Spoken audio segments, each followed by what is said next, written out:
Hi, I'm Lawrence Arabia. For the last year I've been all over the world really. I mean the Western world, the English speaking world, or the Latinate language part of the world. We've been touring in England with Beach House and Kate Le Bon, and we toured Europe and the US with Fan Farlow, and toured the States with Crowded House for a couple of months, and then I've just been bumming around in the meantime, in between times, trying to survive and writing music, and now I'm back here. We arrived in London in the middle of the coldest winter of, well, sort of living memory for anyone that's in their mid-20s, and yeah, well, it was just such a great shock, and it was really, pretty exciting at the time. We, flew over the UK, and the whole place was covered in snow, and suddenly in the middle of coming from this beautiful New Zealand summer into releasing an album in the UK, and being whisked around in taxis, and taxi drivers talking about how they had to tie scarves around their tyres to get traction in the snow, and it was like the most happy I've ever seen England. Everyone was so excited to have a real genuine weather problem to talk about. So it was a great culture shock arriving at that time. It was really, really exciting. In Nashville, we played at the we were playing with Crowded House. We played at the Ryman Auditorium, which is where the Grand Ole Opry used to be filmed, and that was a really tense kind of show. I mean, it was, I was totally overwhelmed with the sense of kind of musical legacy that was there, and it's really shaky. I don't normally get shaky for shows, but it was pretty thrilling playing a place that's, where the Johnny Cash show used to be filmed, where Hank Williams played, and Loretta Lynn and Dolly Parton and all these people. So it was pretty overwhelming, but I think we did it right.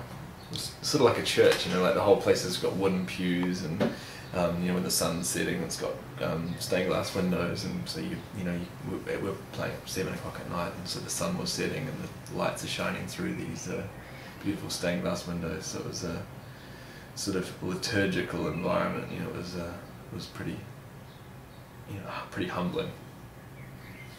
Sorry, what was the largest audience you played to on that tour? On the Crowded House tour, the largest audience was probably about 3,000 or 4,000. We played some winery shows, and a few big theatres.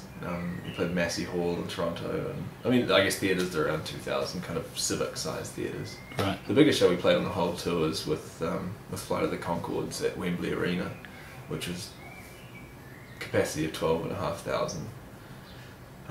That was a pretty strange show. Yeah. Since I've been back, I've been mainly working on a new album, which I started in the UK. I was recording with this guy Joe Goubet, who used to live in Cheltenham Beach, and he recorded the Breast of Creed and Cake album. He's got all this amazing old sort of German valve mics and beautiful old equipment from the 50s, and he lives in this amazing house in Surrey, and we went there. I went there with Elroy Finn and Colin Moxon, and we just recorded 12 sort of rhythm tracks, and since I've been back, I've been adding to those, just kind of writing melodies and fleshing the whole thing out, because at the moment it's just piano, bass and drums. So apart from sort of trying to be promoted for my own tour, which is always an exercise in catching up, I've just been locking myself away in a room and composing. It's been busy. I mean, I thought it was going to be relaxing when I got back, but it's actually been much busier since I got back, and sort of everything's been totally frantic. Yeah, I definitely have to set goals when I'm recording, because it's, it can be totally open-ended, and especially with, you've got modern technology, you could put as many different things on a recording as you wanted, and I think it's really important to have some kind of you know, a general sense of how much, you know, like an aesthetic sense of where you're going, and also some sort of date that you want to be finished by, because you know, if it's an album, it's 10 songs. It doesn't have to be. You're never going to get a perfect product, and I think the perfection is more likely to come from having a pressure and just freeing yourself up to actually create, rather than you know, having this endless time to work on something. You know, it's more likely to come from, you know, when you're under pressure, you just have to pour things out, and creativity just becomes so much more sublime when you're not thinking about it. And if you spend 6 to 9 months working, just, you know, moving pixels around trying to make 10 songs perfect, you know, you're losing magic. You know, you're losing magic by the day. So, you know, I think it's, you know, when I've been working on this new album, I've just had to take the plunge to do it, because I could have spent another 6 months writing the songs, or thinking that it was going to be, you know, have all these magnificent pieces. But basically, as soon as you start making music, you're writing and creating from that moment anyway. So it's, you know, you might as well just start. And so I've got, you know, a few months in which I want to do as much work on this as possible. But, you know, after that, I've got to, you know, by February, quote me on that, it's going to be finished. We'll definitely try and do some of the new songs in the shows. I mean, we haven't played any of them this year.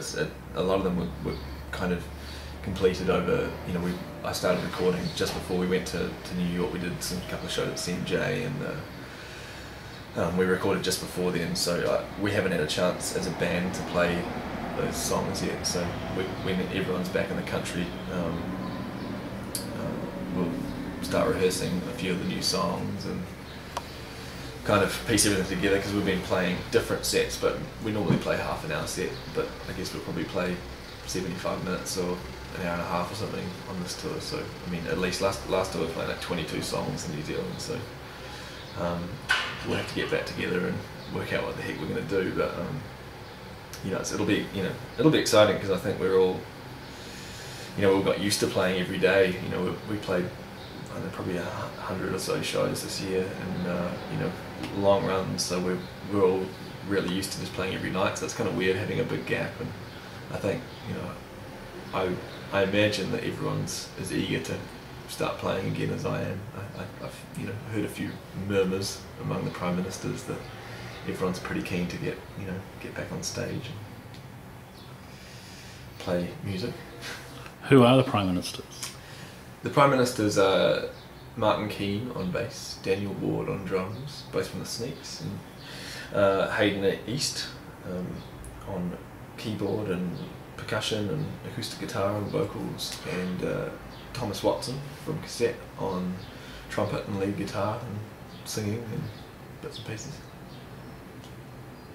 Are they just like your live band? They're not on the album, or they won't be on the album, or they will? No, they're not on the album. They're just, you know, they've been my live band for a year now, like that particular lineup, and they're my sterling compadres and road warriors. Thanks for watching. I've been Lawrence Arabia. We'll see you at the shows.